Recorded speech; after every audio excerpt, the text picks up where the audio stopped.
Welcome back मेरे horror के शौकीन दोस्तों। चाहे भोग सीरीज हो या श्वेतकाली या फिर हो शापित, आप लोगों ने मेरे वीडियोस पर इतना प्यार दिखाया, इसके लिए दिल से शुक्रिया। आज मैं अगेन आपके लिए लेकर आया हूँ एक ऐसी ही अनोखी मैथोलॉजिकल हॉरर वेब सीरीज जो आपको देवी परना शबरी की ऐसी कहानी बताएगा जिसे सुनकर आपकी बॉडी सिहर उठेगी। वैसे अगर आपने मेरे पिछले वीडियोस अभी तक नहीं देखे हैं तो उनका लिंक आपको डिस्क्रिप्शन और पिन्ड कमेंट में मिल जाएगा। वैसे मैं आपको मेरी गोस्टली योर्स की प्लेलिस्ट रिकमेंड करूंगा। डेफिनेटली आप उन सभी वीडियोस को एंजॉय करेंगे। तो चलिए अब वीडियो स्टार्ट करते हैं।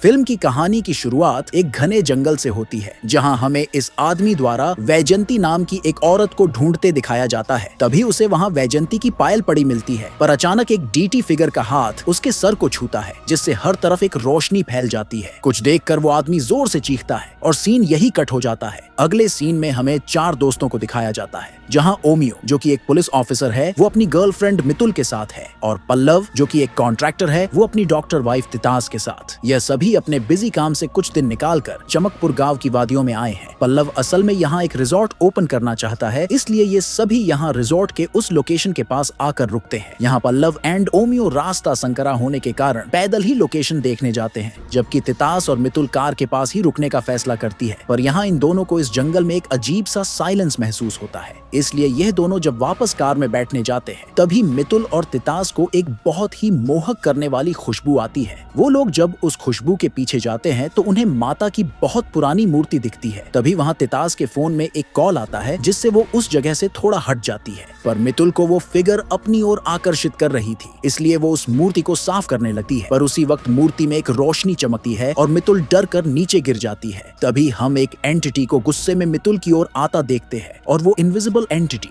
मितुल के अंदर घुस जाती है, जिससे थोड़ी देर तो मितुल छटपटाती है पर फिर तुरंत ही नॉर्मल हो जाती है। नॉर्मल होते ही मितुल वहां से डरते हुए चली जाती है, पर उसका रुमाल वहीं रह जाता है। शायद मितुल ने उस देवी की मूर्ति को टच करके कुछ अनहोनी कर दी थी। खैर वो सभी वहां से अपने गेस्ट हाउस आ जाते हैं जहां वहां का ओनर पेमा उनका वेलकम करता है। यहाँ रात में हमें पेमा की वाइफ दुपचैन को दिखाया जाता है जहां वो इस बात से परेशान है कि ठंड होने के बाद भी उनका बनाया खाना जल्दी जल्दी खराब हो रहे हैं। दुपचैन यहाँ पेमा को बोलती है कि उसे इस वक्त बुकिंग नहीं लेनी चाहिए थी। इधर रात में मितुल और ओमियो की बातों से हमें पता चलता है कि मितुल के अंकल एक बहुत बड़े पैरानॉर्मल एक्सपर्ट और काउंसलर हैं जो पास की ही सिटी में रहते हैं। तभी हमें मितुल के उसी अंकल नरेंद्र नाथ भादुरी को दिखाया जाता है जो मोमबत्तियां जलाकर किसी रिचुअल में लगे हुए हैं। वो पैरानॉर्मल फोर्सेस से डील करने और उनमें दिलचस्पी रखने वाले व्यक्ति थे। इसके बाद उन्हें एक लेक्चर देते दिखाया जाता है जहां वो यह बताते हैं कि जैसे इंसानों की स्पीशीज होती है जिनको होमोसेपियंस कहा जाता है, वैसे ही स्पिरिट्स और गोस्ट की भी स्पीशीज होती हैं और वो एक एनर्जी के फॉर्म में हमारे आस पास रहते हैं।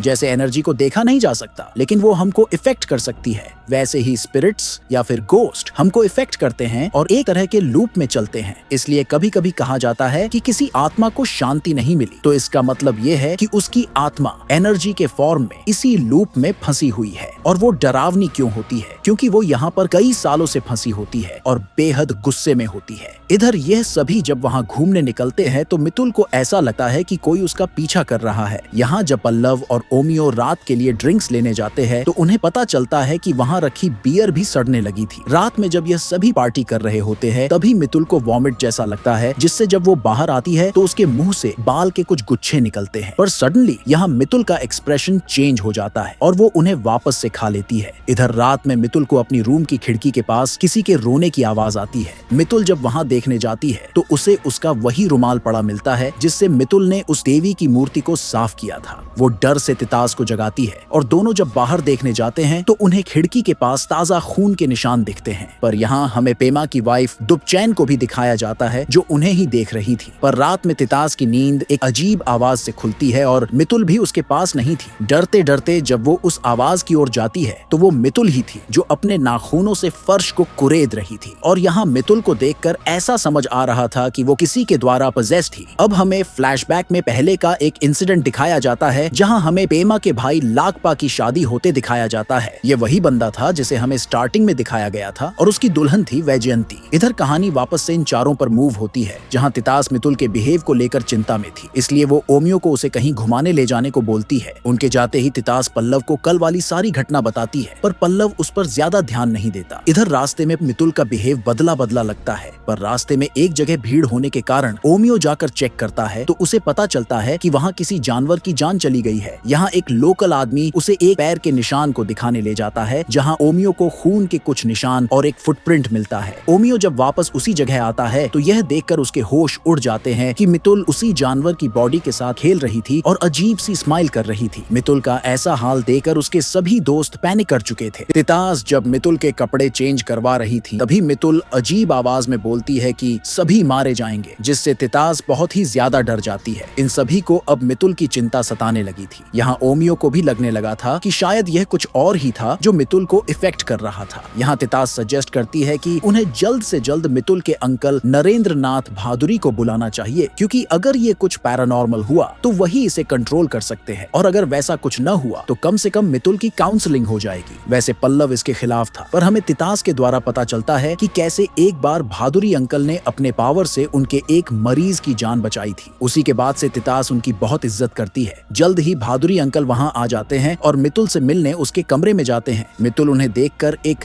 डेमोनिक आवाज में किसी को बुलाने बोलती है। यहाँ भादुरी अंकल को उस रूम के फ्लोर में मितुल के द्वारा बनाया एक रिचुअल साइन भी दिखता है। यहाँ भादुरी अंकल समझ जाते हैं कि मितुल के ऊपर पैरानॉर्मल चीजों का ही इफेक्ट है। तभी पेमा का दोस्त वहाँ बताता है कि बादशाह ने जंगल में कुछ देखा है, जिसके बाद से वो बहुत बीमार है। बादशाह असल में पेमा का दोस्त था। पेमा के बातें सुनकर ओमियो और पल्लव भी पेमा के साथ जाते हैं, जहाँ वो देखते हैं कि बादशाह पूजा कर रहा होता है और वो आएगी वर्ड को दोहरा रहा होता है। यहाँ ओमियो को बादशाह से पता चलता है कि उसने आज शाम जंगल में किसी औरत को देखा था जो एक इंसान को खा रही थी। यह सुनकर एक पुलिस वाला होने के नाते ओमियो जंगल जाकर छानबीन करने का फैसला करता है, क्योंकि ओमियो को लगता है कि बादशाह ने जैसा बोला है मितुल भी उस मरे जानवर की बॉडी के साथ कुछ ऐसा ही कर रही थी, तो हो सकता है इनका आपस में कोई कनेक्शन हो। यहाँ पल्लव भी ओमियो के साथ एक गांव वाले की मदद से उस जगह छानबीन करने निकलते हैं। अब इसी बीच हम भादुरी अंकल को देख पाते हैं, जो कि अपने एक तंत्र मंत्र वाली किताब को चेक करते हैं, लेकिन जो मितुल ने बनाया था उनको वैसा साइन कहीं पर भी नहीं मिलता, यानी कि ये कुछ पर्सनल था। चूंकि इस साइन के बारे में उन्हें कुछ भी पता नहीं था, इसलिए वो मितुल के पास जाते हैं, जो कि अपना सर दीवार पर मार रही होती है। भादुरी अंकल के वहाँ आते ही वहाँ बहुत सारी हलचल शुरू हो जाती है। चेयर्स आगे पीछे होती हैं, मोमबत्तियां अपने आप जलने लगती हैं एंड मितुल भी अग्रेसिव हो गई थी, लेकिन भादुरी अंकल मंत्रों का उच्चारण करके उसे कमजोर करते हैं और अब वो कुछ बातें बड़बड़ाने लगती है, जैसे कि आसमान में बहुत तारे हैं, रास्ते में पत्थर हैं, उसकी पीठ छिल रही है, कोई उसका गला दबा रहा है, उसका गला छिल रहा है। अब वो आगे यह भी कहती है कि उसके साथ जंगलों से कोई आया है, जो कि अब भी यहीं पर भादुरी के पीछे खड़ा है। यहाँ हम एक साये को देख पाते हैं, पर तभी मितुल किसी तरह खुद को काबू में करके भादुरी अंकल से रिक्वेस्ट करती है ओमियो और पल्लव को बचा ले, क्योंकि वो लोग जंगल में हैं।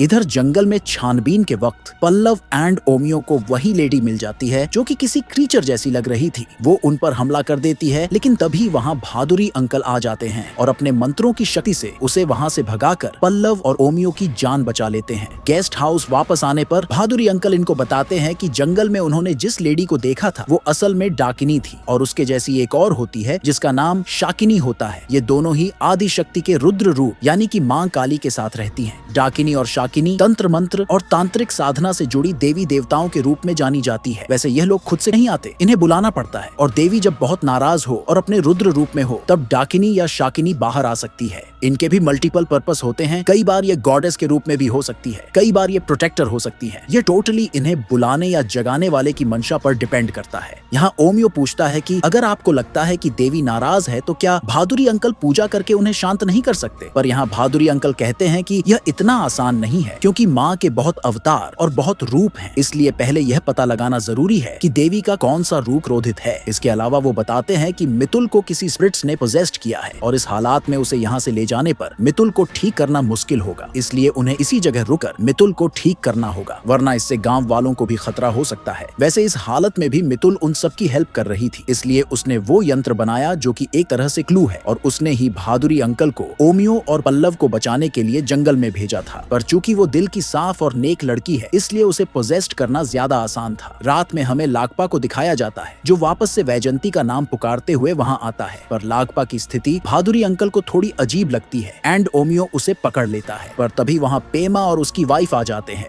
यहाँ पेमा बताता है कि जब से लागपा की वाइफ को जंगल के जानवरों ने मारा है, वो उसे जंगलों में ढूंढता रहता है और पागलों जैसी हरकत करता है। पर भादुरी अंकल उसे बताते हैं कि लागपा पागल नहीं है, बल्कि श्रापित है। यहाँ से कहानी की कई परत खुलने लगते हैं। दुपचैन यहाँ बताती है कि असल में लागपा की शादी सबसे पहले रीता नाम की लड़की से हुआ था, जो लागपा से बहुत ज्यादा प्यार करती थी, और रीता बहुत ही ज्यादा डिवोशनल टाइप की महिला थी। पर रीता ने लागपा से अपनी एक बीमारी छुपाई थी, जो था विटिलिगो, जिसमें स्किन सफेद होने लगती है। पर लागपा को यह उस वक्त पता चलता है जब रीता प्रेग्नेंट थी। रीता की इस बीमारी से घृणित होकर लागपा रीता से दूर होने लगा, क्योंकि गांव के लोग भी इसे छुआछूत वाली बीमारी मानते थे। लागपा ने रीता की मर्जी के खिलाफ उसे कई ऐसी दवाई खिला दी, जिससे कि उसका बच्चा उसके पेट में ही मर गया। पर इतना सब करने के बाद भी जब रीता ठीक नहीं हुई, तो लागपा ने गांव वालों के सामने इस बीमारी को बहुत खतरनाक बीमारी बताकर उसे घर से बेइज्जत करके निकाल दिया, जिससे रीता बहुत टूट चुकी थी। उसके बाद लागपा की मुलाकात वैजयंती से होती है और वो दोनों जल्द ही शादी भी कर लेते हैं।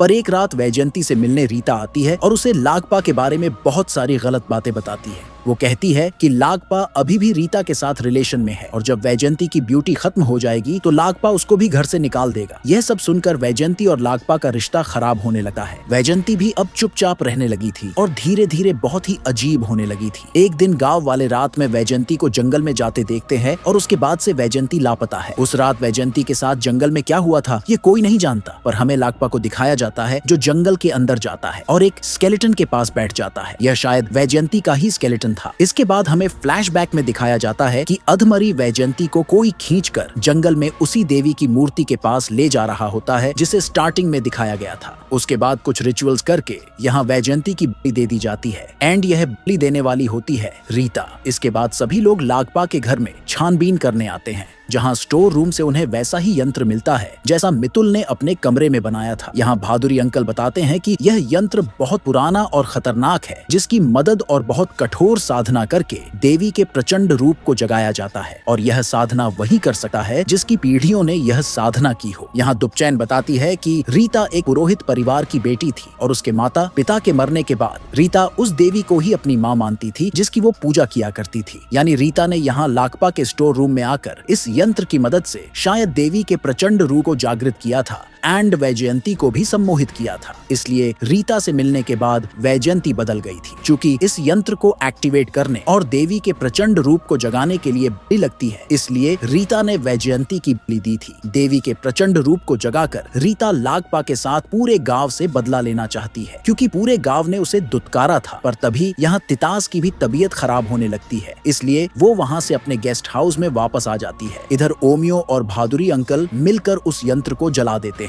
वही पल्लव अभी भी इन सब पर यकीन नहीं कर रहा था। उसे बस अपने रिजॉर्ट के प्लान को लेकर चिंता थी। वो नहीं चाहता था कि लोग किसी भी तरह इन भूत प्रेत वाली बातों में आए, इसलिए वो पेमा की मदद से मितुल को एक इंजेक्शन देने जाता है ताकि उसे यहाँ से अस्पताल ले जाया जा सके। पर जैसे ही वो मितुल को सुई लगाने जाता है, सुई ही टूट जाती है। तभी मितुल अपना सर घुमाकर पल्लव पर हमला करती है और वापस से किसी को बुलाने बोलती है। पर तभी वहाँ तितास आ जाती है और मितुल पल्लव को छोड़ देती है। पर इस बार वो अपना रुमाल भी तितास को दे देती है। यहाँ तितास को समझ आ जाता है कि पल्लव क्या करने वाला था। यहाँ रुमाल देखकर भादुरी अंकल बताते हैं कि वैजयंती की आत्मा इतने दिनों तक रीता के वश में थी, शायद इसीलिए उसने यह रुमाल नहीं दिया था। पर चूंकि अब वो यंत्र भी जल चुका था, तो अब वैजयंती के लिए भी चीजें आसान होने वाली थी, और अब वैजयंती की आत्मा रीता से बदला चाहती है। इसलिए मितुल बार बार उसे बुलाओ कह रही है। यहाँ पल्लव को भी इतना ज्यादा मतलबी होने के लिए कड़ी आलोचना का सामना करना पड़ता है। यहाँ से ओमियो और भादुरी अंकल उस मूर्ति को देखने जाते हैं, पर तभी वहाँ का माहौल खराब होने लगा है, जिस कारण वो दोनों वहाँ से वापस आ जाते हैं। जल्द ही ओमियो और पल्लव लोकल पुलिस की मदद लेते हैं ताकि वो रीता को खोज सके, क्योंकि चीजें ठीक करने के लिए रीता का मिलना बहुत जरूरी था। यहाँ पुलिस भी रीता की खोज में लग जाते हैं। इधर भादुरी अंकल भी गाँव वालों से बात करते हैं और बताते हैं कि फॉरेस्ट की देवी पर्णा शबरी एक बहुत ही अच्छी देवी है, जो कि आशीर्वाद बनाकर रखती है, अच्छी हेल्थ देती है, बीमारियों से बचाती है। लेकिन रीता ने अपने कुटिल इरादों यादों के लिए माता के रुद्र रूप को जागृत किया है और रीता अब उन लोगों से बदला ले रही है जिन्होंने उसे गांव से भगाया था, क्योंकि उसकी बीमारी दूसरों के लिए बिल्कुल हार्मलेस थी, लेकिन किसी को तब उस पर तरस नहीं आया था। और अब जो भी घटनाएं गांव में हो रही है वो उसने ही शुरू किया है, इस पूरे गांव को श्रापित करके। इस श्राप से बचने के लिए घरों के बाहर रक्षा यंत्र बनाने, शाम को जंगल ना जाने, किसी भी हाल में मीट ना खाने और कोई भी उनको बुलाए तो पीछे मुड़कर ना देखने की सलाह देते हैं। यही कुछ उपाय थे जो फिलहाल सबके बचाव के लिए किए जा सकते थे। भादुरी अंकल के कहे अनुसार सभी लोग अपने घर के बाहर यंत्र बनाने लगते हैं। इधर हमें रीता को भी दिखाया जाता है, जिसे वैजयंती की स्पिरिट दिखाई तो देती है पर वो बिल्कुल नहीं डरती, क्योंकि वो भी खुद देवी की साधिका थी। पर यहाँ वो वैजयंती की स्पिरिट से माफी जरूर मांगती है, पर हम जानते हैं कि वैजयंती उसे ऐसे तो माफ करने के मूड में कतई नहीं थी। जल्द ही ओमियो और पल्लव को रीता का पता मिल जाता है, इसलिए वो लोग वहां जाकर रीता से सबको माफ करने की विनती करते हैं, क्योंकि देवी का प्रकोप पूरे गांव में फैल चुका है और लोग अनजाने बीमारियों से मर रहे हैं। यहाँ रीता बताती है कि गांव से निकाले जाने के बाद उसकी देवी माँ ने ही उसे संभाला था। रीता को उस दिन देवी माँ ने ही जगाने बोला था, पर उसे बलि देने के रूल्स नहीं पता थे। बलि में उस इंसान की सहमति जरूरी होती है, पर उसने यह वैजयंती को सम्मोहित करके किया था, इसलिए देवी माँ ने वो भी एक्सेप्ट नहीं की और वैजयंती की आत्मा भी आजाद नहीं हो सकी। पर वो गांव और लागपा को माफ नहीं कर सकती। यहाँ ओमियो अपने घुटनों पर बैठकर रीता से मितुल की जान की भीख मांगता है, जिससे रीता यह सोचने पर मजबूर हो जाती है कि क्या कोई मर्द किसी औरत से सच में इतना प्यार भी कर सकता है। इसलिए रीता उनसे शाम में वापस आने बोलती है, क्योंकि रीता को भी सोचने का वक्त चाहिए था। इधर तितास और भादुरी अंकल के बातचीत से पता चलता है कि मितुल को ठीक करने के लिए रीता को आना ही होगा। वैजयंती की आत्मा अब आजाद है, पर चूंकि रीता भी देवी परना शबरी की साधिका है, वैजयंती की आत्मा उसका कुछ नहीं बिगाड़ पाएगी। वैजयंती की आत्मा मितुल को अपना जरिया बनाकर ही रीता से बदला लेना चाहेगी, जिसमें मितुल की जान जा सकती है। उस दिन मितुल ने देवी की मूर्ति को साफ कर एक तरह का इनविजिबल लेयर मिटा दिया था, जिससे कि वैजयंती की आत्मा ने मितुल को अपना शिकार बनाया। इसलिए किसी तरह यह श्राप टूटना बेहद जरूरी है, ताकि देवी को फिर से सुलाया जा सके। इधर शाम में ओमियो को रीता का लेटर मिलता है, जहाँ रीता ने लिखा था कि उसने मन ही मन यह फैसला कर लिया था कि उसे शायद मितुल को बचाना चाहिए, पर पल्लव बाबू ने रीता को पैसे से खरीदना चाहा ताकि वो उनके साथ मितुल को बचाने जाए, जो कि रीता को बहुत अपमानजनक लगा था। इसलिए उसने अपना फैसला बदल लिया है और अब वो उनका साथ नहीं दे पाएगी। यहाँ अब चीजें फिर से बिगड़ गई थी। तभी पेमा वहाँ आकर उन्हें बताता है कि गाँव में कई लोग मारे जा रहे हैं, अब तो बच्चे भी बीमार पड़ने लगे हैं। यह सब सुनकर भादुरी अंकल फैसला करते हैं कि अब उनको ही आर या पार की लड़ाई लड़नी होगी। इसलिए वो पल्लव और ओमियो के साथ देवी की मूर्ति वाली जगह पर जाते हैं और देवी की पूजा अर्चना करके देवी को खुश करने का फैसला करते हैं। चूंकि डाकिनी और शाकिनी भी उसी जंगल में घूम रही थी, इसलिए पल्लव और ओमियो के सेफ्टी के लिए भादुरी अंकल उन दोनों को वापस भेज देते हैं। जल्द ही भादुरी अंकल अपनी पूजा स्टार्ट करते हैं और जल्द ही उनके इर्द गिर्द डाकिनी और शाकिनी मंडराने लगती है। तभी हमें भादुरी अंकल का असली प्लान समझ आता है। वो असल में अपनी स्वेच्छा से खुद की ही बलि देने वाले थे, क्योंकि देवी को रोकने का बस यही एक आखिरी उपाय था। वो जैसे ही ऐसा करने जाते हैं, पल्लव वहाँ आकर उन्हें रोक लेता है। पल्लव उन्हें बताता है कि चूंकि वो सबसे ज्यादा स्वार्थी है, वो कभी किसी के बारे में नहीं सोचता, हमेशा लोगों को नीचा समझता है। ऐसे हाल में उसे ही अपनी बलि देनी चाहिए, क्योंकि इस दुनिया को भादुरी अंकल जैसे लोगों की जरूरत है। यहाँ पल्लव ने पहले ही यह देख लिया था कि शायद भादुरी अंकल अपने आप की कुर्बानी देने जा रहे थे, इसलिए उसे एहसास हो गया था कि जहाँ इस वक्त सभी लोग मिलकर इस प्रॉब्लम से निकलने की कोशिश में थे, वही पल्लव बस जंगल को काटने